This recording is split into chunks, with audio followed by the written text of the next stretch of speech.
Bank खात्यात किमान शिल्लक ठेवण्याबाबत RBIचे नवीन नियम लागू. ग्राहकांना मोठा फायदा.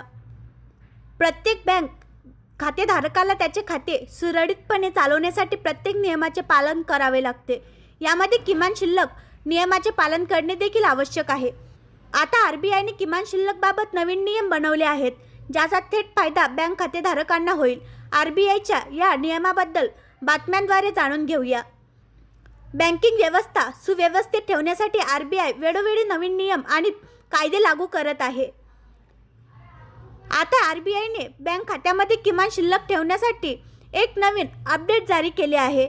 याचा फायदा अनेक बँक ग्राहकांना होईल. आम्ही तुम्हाला सांगतो की अनेक बँक ग्राहकांना त्यांच्या खात्यात किमान शिल्लक राखणे कठीण होते. त्यानंतर त्यांना दंड देखील भरावा लागतो. आता त्याला या समस्येतून आराम मिळणार आहे. नवीन नियमानुसार रिझर्व्ह बँकेने बँकांना सूचना जारी केल्या आहेत की दीर्घकाळ प्रलंबित असलेल्या निष्क्रिय बँक खात्यावर किमान शिल्लक न ठेवल्यास ते कोणताही दंड किंवा दंड आकारू शकत नाही. आता अशा खातेधारकांना किमान शिल्लक शुल्क भरावे लागणार नाही.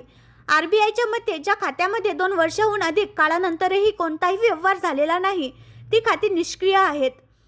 निष्क्रिय खात्यांसाठी असे म्हटले जाते.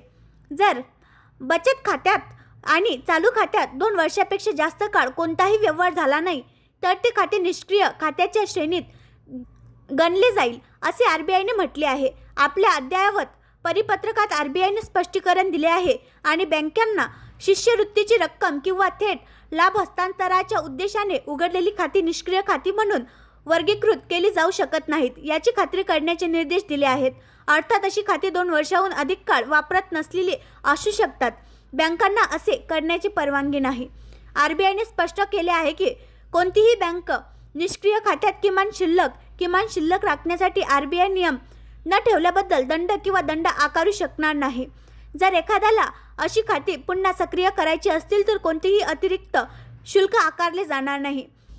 RBI रिझर्व्ह बँक ऑफ इंडियाचे हे नवीन नियम नवीन आर्थिक वर्षाच्या पहिल्या दिवसापासून म्हणजेच 1 एप्रिलपासून लागू होणार आहेत.